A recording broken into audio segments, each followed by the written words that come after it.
안녕하세요, 아이오입니다. 저번에 이어서 두 번째 영상을 한번 만들어 보게 되었습니다. 오늘은 제가 읽은 책들 중에서 좋았던 책들에 대해 추천을 한번 해보려고 합니다. 제가 올해 현재까지 읽은 책은 총 17권이고요. 물론 정말 독서를 사랑하시는 분들에 비하면 적은 권수이긴 하지만 그래도 재밌게 읽었던 책들이 꽤 있어서 제 기준으로 추천을 한번 해보겠습니다. 우선 제가 가장 많이 읽는 장르는 소설입니다. 올해 읽은 17권 중에서 무려 12권이 소설일 정도로 편식이 심한 독서 생활을 하고 있습니다. 아무래도 소설은 현재 세계가 아닌 다른 세계로 빨려 들어가는 듯한 느낌으로 읽을 수 있기 때문에 지루하지가 않아서 쉽게 손이 가곤 하더라고요. 그 다음으로 많이 읽는 장르는 에세이입니다. 에세이는 예전만 해도 그렇게 좋아하지는 않았었어요. 그런데 나이를 먹어가니까 다른 사람들의 생각이나 삶의 발자취를 책으로 보는 게 상당히 흥미롭고 재미있어지더라고요. 살아봐야만 얻어지는 삶의 깨달음들이나 지혜들이 있잖아요. 그걸 책으로 속성가해받는 느낌이라고 해야 할까요? 자, 그러면 제가 자주 읽는 분야인 소설과 에세이들을 몇 권 추천해 보겠습니다. 먼저 소설입니다. 가장 먼저 추천하고 싶은 소설은 최은영 작가님의 밝은 밤과 아주 희미한 빛으로도입니다. 밝은 밤은 장편 소설이고요. 4대에 걸쳐서 그려지는 한국 여성들의 삶을 다룬 장편 소설입니다. 처음 시작부터 빨려 들어갔어요. 주인공은 남편의 외도로 가장 절망적이던 시기에 어린 시절 할머니와 보낸 기억이 있던 희령으로 돌아가게 됩니다. 그곳에서 새로운 직장을 다니면서 새로운 시작을 하려고 하는데요. 그러던 중에 연락이 두절되었던 할머니와 다시 재회를 하게 됩니다. 이 재회의 장면이 굉장히 흥미롭게 그려져 있더라고요. 우리가 생각하는 그런 친근한 할머니와 만나는 그런 모습이 아니라 타인을 만나는 것처럼 그려져 있어서 그것이 할머니임을 알아채는 순간 머리를 한 대 맞은 것처럼 훅 빨려 들어갔어요. 이 소설은 서로에게 힘이 되기도 하고 때론 상처가 되기도 하는 관계의 모순을 정말 섬세하게 그려내고 있고요.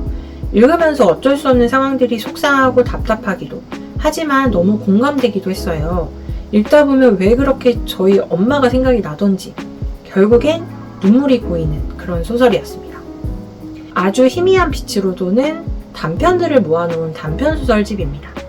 저 같은 경우 둘 다 정말 인상적으로 읽었지만 단편보다는 장편을 더 선호하는 편입니다. 단편집은 여운이 남기도 전에 짧은 텀으로 다시 새로운 이야기에 또 몰입을 해야 된다는 것이 저한테는 조금 버거운 느낌이더라고요. 그래서 밝은 밤보다는 아주 희미한 빛으로도를 훨씬 긴 시간에 걸쳐서 정말 더디게 읽었습니다. 이 단편집은 한 편 한 편 다루고 있는 소재들이 가벼운 소재들이 아니어서 읽다 보면 마음이 아려오는 그런 이야기들이에요. 한 편씩 읽을 때마다 마음이 진정되기까지 꽤 오랜 시간이 소요되었기 때문에 좀 오랜 기간에 걸쳐서 읽었던 것 같습니다. 최은영 작가님은 여성들에 대한 이야기를 주로 다루시는데요. 섬세하고 담담하면서도 여운이 깊게 남는 문체이시더라고요. 저는 최은영 작가님의 책을 읽고 있으면 전체적으로 고요하고 어슴푸레하게 밝아오는 새벽 무렵이 생각이 났어요. 딱 집어서 이건 슬픈 이야기다 라고 하기보다는 현실적이면서도 가슴 한켠에 멍이 든 사람들의 이야기랄까요? 그런데 살다 보면 그런 멍이 없는 사람들이 오히려 드물잖아요. 그래서 공감도 되고 한편으로는 제가 외면하고 있었던 그런 소재들도 있어서 그걸 마주하는 것이 상당히 힘들었던 것 같습니다. 하지만 정말 너무 좋은 소설이기 때문에 꼭 추천드리고요. 두 번째는 앤디 위어 작가님의 프로젝트 헤일 메리입니다.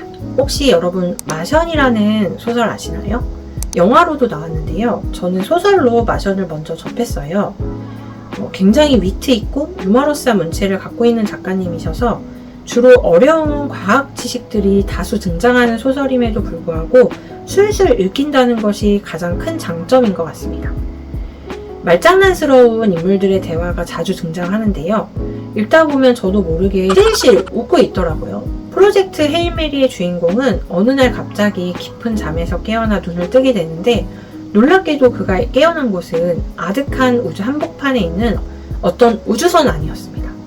설상가상으로 어떻게 된 상황인지 기억상실에 걸린 것처럼 아무런 기억도 나질 않았고 심지어는 주변에 이미 죽은 지 한참 되어서 백골로 변해버린 동료들로 보이는 그런 시신들을 마주하게 되는 극한 상황 속에 놓여지기까지 합니다. 그런 열악한 상황 속에서 차츰 기억을 되찾아가면서 살아남기 위해 고군분투하는 그런 이야기이고요. 사실 초중반까지는 책장이 잘 안 넘어가더라고요. 제한된 정보들로 시작해서 점점 한꺼풀씩 의문들이 벗겨져 나가면서 진실이 드러나는 그런 구조이다 보니 클라이막스까지 가는 길이 상당히 오래 걸리기도 했고, 무엇보다 저는 문과거든요. 그래서 정말 알아들을 수 없는 과학 지식들이 무수히 정말 많이 등장합니다. 저는 열심히 흐린 눈 하면서 읽었어요. 그런데 이렇게 거의 대부분의 내용들이 흐린 눈 하면서 읽어야 되는 과학 지식들을 기반하고 있음에도 불구하고 책장을 닫지 못했던 건 너무 재미있기 때문입니다. 이 작가님의 유머 코드랑 잘 맞는다면 정말 재미있게 읽으실 수 있지 않을까 그런 생각을 해보고요. 스포가 될까봐 자세한 이야기를 할 수는 없지만 중후반부를 넘어가고 새로운 국면을 맞이하기 시작하면서부터는 정말 재밌어서 시간 가는 줄 모르고 읽었어요. 책장이 줄어드는 게 아깝다는 생각까지 들더라고요. 정말 재미와 감동까지 모두 잡은 강추하는 소설입니다. 세 번째는 정혜연 작가님의 홍학의 자리입니다. 이 책은 저의 독서 취미에 불을 붙여준 책입니다. 저도 꽤 오랫동안 책을 멀리 하다가 올해 비로소 독서의 취미를 본격적으로 붙이기 시작했거든요. 그런데 초반에 너무 재미없는 책을 접하게 되면 책 자체에 대한 흥미가 떨어져서 취미를 붙이기가 쉽지 않거든요.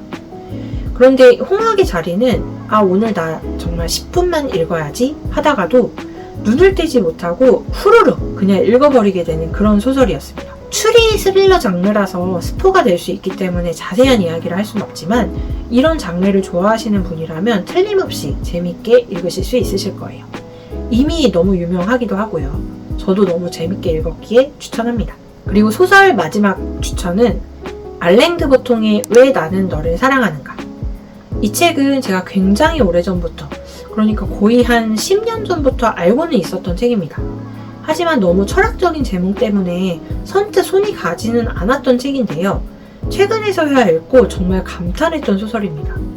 알랭드 보통은 이 책을 20대 중반일 때 썼다고 하는데 읽다 보면 어떻게 그런 젊은 나이도 아니고 어린 나이에 이런 책을 쓸 수 있었는지 이 사람은 정말 천재가 아닐까? 절로 그런 생각이 들더라고요. 사실 엄청난 스토리텔링과 서사가 있는 소설은 아니고요. 사랑하는 연인들에 대한 고찰에 가까운 책입니다. 사랑에 대한, 그리고 사랑에서 뻗어져 나오는 질이 멸렬하고 설명할 수 없는 불완전한 감정들에 대한 통찰이 정말 대단한 책이고요. 사랑을 마냥 예쁘게 포장하는 책은 아닙니다. 그래서 읽으면서 사랑이 대체 뭐길래 이런 감정도 들었고요. 주인공들의 찌질한 모습에 야유하면서도 은밀하게는 공감하고 있는, 그리고 그런 모습을 누군가에게 들키기는 싫은 그런 복잡한 감정을 마주할 수 있는 책이었습니다. 다음은 에세이로 넘어가 보겠습니다. 제가 올해 정말 재밌게 읽었던 에세이를 단 한 권만 뽑으라면 바로 이 책입니다. 김원비 작가님의 우아하고 호쾌한 여자축구. 제가 이 책으로 처음 접한 작가님이셨는데요. 이 책 한 권만으로도 작가님의 팬이 되어버리는 그런 책이에요. 제목 그대로 정말 호쾌하고 유머러스하면서도 본질을 꿰뚫는 김원비 작가님의 특유의 문체도 정말 좋았고요. 축구하는 여자들의 이야기를 보면서 같이 울고 웃고 공감하고 잠시나마 그들과 함께 그라운드 위에서 힘차게 함께 뛴 듯한 느낌이었어요. 어릴 때부터 축구는 남자들의 전유물로 취급되어 왔잖아요. 자연스럽게 운동장 밖으로 밀려날 수밖에 없었던 여자들의 못 말리는 축구 사랑 한바탕 한풀이랄까요. 여자 축구를 다룬 컨텐츠 중에 골대녀도 유명하잖아요. 골대녀도 그렇고 이 우아하고 호쾌한 여자 축구라는 에세이에서도 그렇고 제가 축구를 시작한 여성들을 보면서 한 가지 느낀 공통점이 있습니다. 별 생각 없이 시작한 사람들도 축구를 막상 직접 몸으로 뛰면서 체득하기 시작하면 축구라는 스포츠에 그야말로 미쳐버리시더라고요. 그걸 보면서 축구란 대체 뭘까? 얼마나 매력적인 운동이길래 이렇게 뒤늦게 축구를 시작한 사람들을 하나같이 저렇게 미쳐버리게 만드는 걸까? 그런 생각이 들더라고요. 기회가 된다면 저도 직접 뛰어보고 싶다는 생각도 들었습니다. 물론 쉽진 않겠지만요. 이 책을 읽고 저는 김원비 작가님의 다른 책들도 다 사놨어요.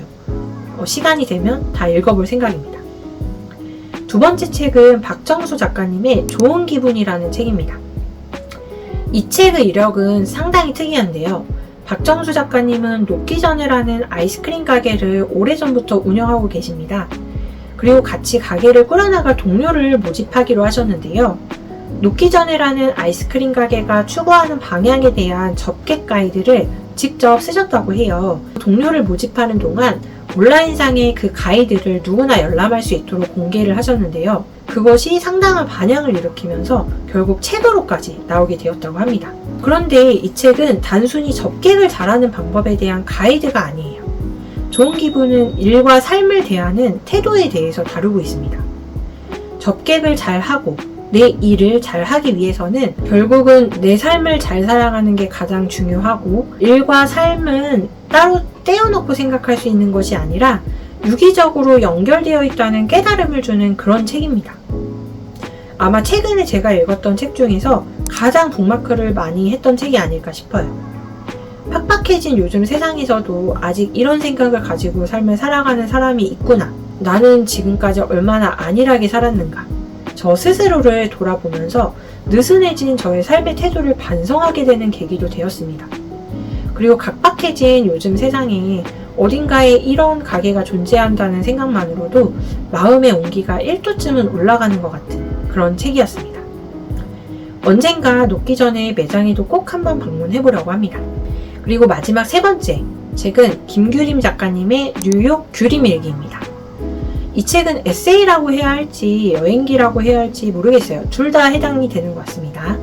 작가님께서 인생 처음으로 뉴욕을 여행하면서 느낀 점들을 글과 그림으로 직접 기록하고 그걸 엮어낸 책입니다. 표지부터 상당히 인상적인데요. 아마 이 영상을 보시는 분들도 컴포지션 노트는 알고 계실 것 같아요. 이 책의 표지는 컴포지션 노트의 디자인을 따왔는데요. 안을 들여다보면 백지 노트에 오로지 손그림과 손글씨로만 이루어진 독특한 책입니다. 여행하면서 물건을 구매할 때마다 받은 영수증들이 등장하기도 하고 정말 누군가의 일기를 훔쳐보는 듯한 기분이라서 독특하고 즐거운 경험이었어요. 이 책을 보면서 저 역시 아직 한 번도 가보지 못한 뉴욕에 대한 로망이 정말 한껏 커져버렸습니다. 작가님은 문구 덕후이시기도 해서 뉴욕의 각종 문구점을 순회하시기도 했는데요. 저도 문구류에 굉장히 관심이 많은 사람이라서 공감이 되기도 하고 부럽기도 하더라고요. 오래된 것들을 잘 보존하면서 그 위에 새로운 것들을 조화롭게 쌓아 올려가는 뉴욕이라는 도시를 저도 죽기 전에 꼭 한번 가봐야겠다는 생각이 들었습니다. 두께는 두꺼워 보이는데요. 내용이 촘촘하게 배치되어 있는 책은 아니기 때문에 정말 술술 기분 좋게 읽을 수 있는 책입니다. 저도 하루 만에 다 읽었어요. 자, 여기까지 제가 올해 상반기에 읽었던 책들 중에서 인상 깊었던 책들에 대해서 추천을 해보았고요. 하반기에도 책을 열심히 읽어서 기회가 된다면 하반기에도 추천할 수 있도록 해보겠습니다. 그럼 여기까지 아요였습니다. 감사합니다. 안녕.